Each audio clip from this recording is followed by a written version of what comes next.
Good morning to all my dear children. Children, today we will learn conversation.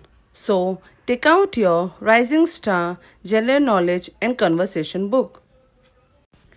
So, open page number 38, lesson number 24 at the railway station.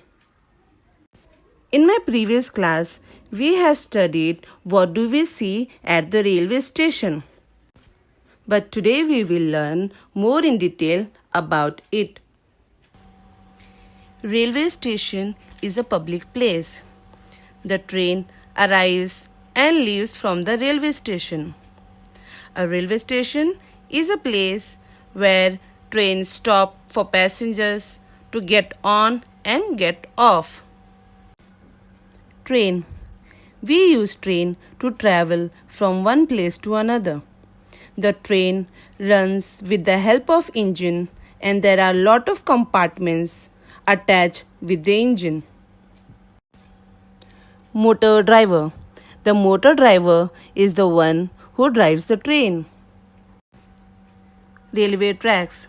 The train runs on the railway tracks. Signal. The signals at the railway station indicates the motorman when to start and stop the train. Indicator. The indicators are displayed at the railway station to help the passengers about the arrival and departure of the trains.